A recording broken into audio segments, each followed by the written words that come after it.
ओम शांति।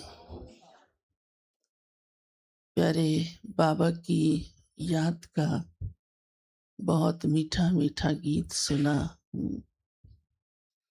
आज प्यारे बाबा ने बहुत राज की बात सुनाई है कि हम सबका बाबा से बहुत प्यार है ना, बहुत प्यार। हम्म, जिसका सबसे ज्यादा है वो हाथ खड़ा करो। तो सबका सबका ये दुनिया में भी कहते हैं ना हाउ मच, तो कहते दिस मच, दिस मच। तो बाबा ने कहा है जिसका प्यार होता है ना उसकी याद बहुत होती है।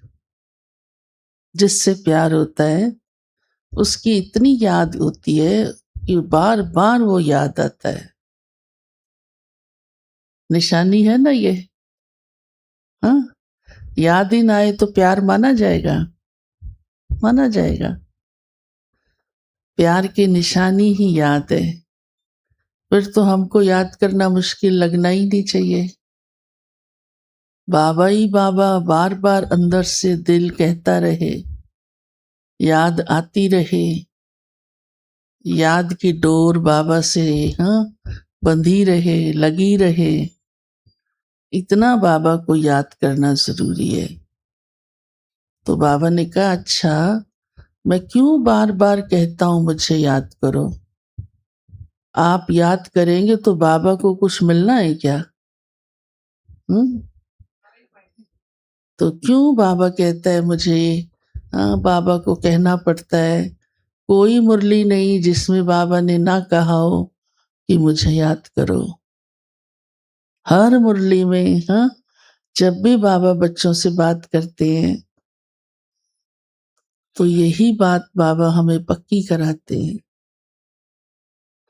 गीता में भी ये महावाक्य आते, मामेकम याद करो। तो याद ही हमारे पुरुषार्थ का मुख्य मुख्य बात है। भले हम और सेवाएं भी करते हैं, ज्ञान भी सुनाते हैं, परंतु याद के बिना उन सब का भी प्रभाव अधूरा रह जाता है। तो बाबा ने आज कहा है, मैं क्यों कहता हूं? क्योंकि आपको जीत पानी है। बहुत सारे कारण हैं। आत्मा को पवित्र बनाना है, वो भी याद से बनेगी, गंगा स्नान से नहीं, मंत्र जपने से नहीं। इसलिए मनमना भव कहा गया गीता में। विकर्म विनाश भी याद से ही होंगे। श्री बाबा से इस समय वर्षे का अनुभव भी हम याद से ही कर सकते हैं। ज्ञान की धारणा भी याद से ही होती है। किसी का भी जीवन देखो, धारणा मूर्त है, जरूर वो याद करता होगा। क्योंकि याद से आत्मा में शक्ति आती है। ईश्वरीय संस्कारों को वो कैच कर सकती है। शिव बाबा के कौन से संस्कार हैं वो जानते हो ना? कल्याण करने के हैं, दया करने के हैं, है ना? ज्ञान सुनाने के तो बहुत ज्यादा है। तो वो भी चाहिए ना, चाहिए ना। दीपा बहन भागती है, मेरे को क्लास कराना है, क्लास कराना है, क्या कहना है। रोज क्लास कराती है ना, किशनगंज में। तो बाबा हम बच्चों को कहता है बहुत याद करो, बार बार याद करो, तो सारे फायदे ही फायदे हैं, सारे फायदे। आपके चारों सब्जेक्ट अच्छे हो जाएंगे। और विशेष बाबा ने कहा है क्योंकि ये पढ़ाई है, याद भी एक हमारा सब्जेक्ट है, तो इस पढ़ाई में गफलत नहीं हो। गफलत तो जानते हो ना, लापरवाही नहीं हो। और पढ़ाई तो ऐसा समय निकल जाए तो बहुत हाथ से नुकसान हो जाता है। लौकिक पढ़ाई में भी देखो, कोई फेल हो जाता है, कहते मेरा साल मारा गया। और यहाँ तो बाबा कहता है 1 सेकंड 1 वर्ष के समान है। तो बड़ी गफलत हो जाएगी ना फिर तो बाबा ने आज विशेष वर्षा भी पूरा लेना है। तो बाबा कहते वो अब भी लेना है।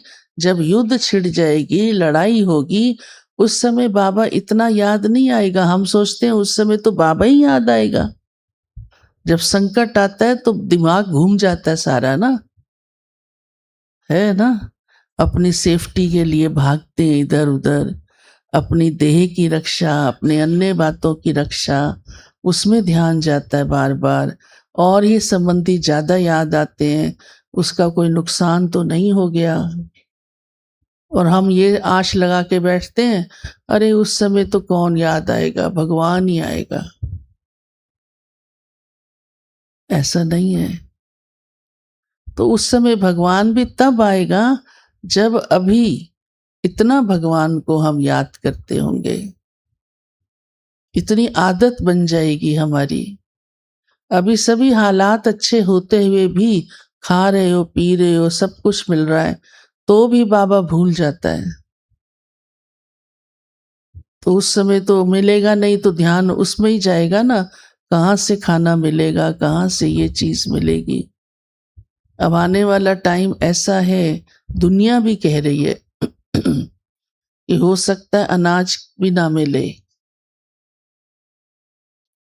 तो याद बहुत आवश्यक है। और कुछ दिन पहले बाबा ने कहा था, मैं बच्चों को वतन में शूबी रस पिला दूंगा। तो ऐसे ही थोड़ा पिला देगा, किनको पिलाएगा? जो इतना याद का पुरुषार्थ जमा किया हुआ होगा।